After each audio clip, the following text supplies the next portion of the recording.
Hi, welcome to the video. Today we are going to be talking about a term that comes up very frequently, especially within the education sector, and that is the use of audio visuals. So, before we go in depth with our topic, you're probably wondering a few of these things, like why do people use them in the first place? What are their practical applications? And do they really serve their intended purpose? So, before we get into those questions, let us go through our overview. We have prepared for you 5 salient points for our topic today. We are going to start off with the introduction to the audiovisual aids, its purpose, the types of audiovisual aids, the advantages and disadvantages, and then we're going to wrap it up with a conclusion. So what are audiovisual aids? Audiovisual aids are anything by means of which learning process may be encouraged or carried on through the sense of hearing or the sense of sight. They are also instructional materials that initiate or stimulate and reinforce learning. So the term itself is self-explanatory. It is an aid that utilizes both audio and visual mediums. And according to Burton, they are sensory objects and images which stimulate and reinforce the learning process. And this is because audio-visual aids are really designed and directed at both the sense of hearing and the sense of sight through films, recordings, photographs, etc. used in the classroom instruction, library collections, or the like. Now, what is the purpose of audiovisual aids?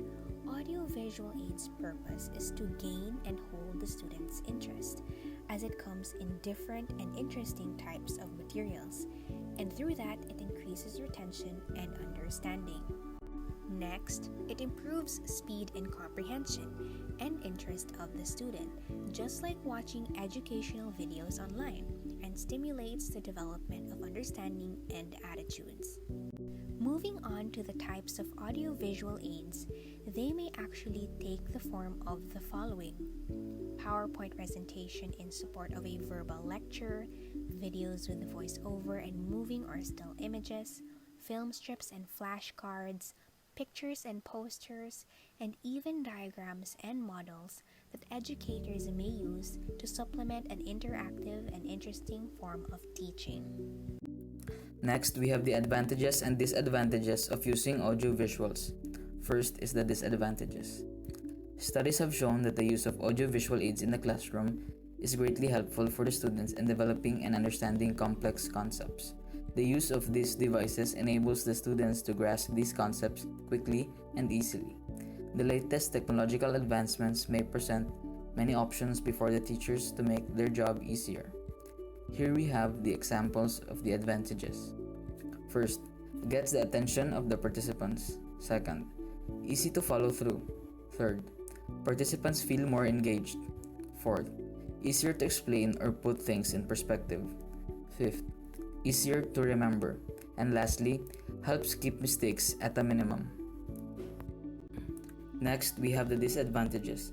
One thing that the teacher should be careful about is that the use of audiovisual aids in a classroom should help them achieve their curriculum objectives. Relying too much on technology or using it thoughtlessly might make it difficult for them to achieve their instead learning outcomes.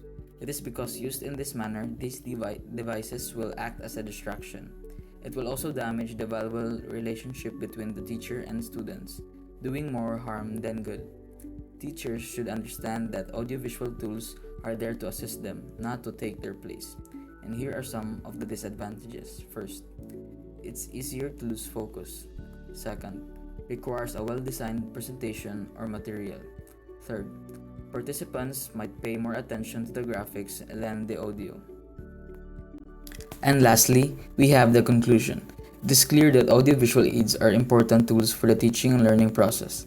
It helps the teacher to present the lesson effectively and helps students learn and retain the concepts better and for longer duration.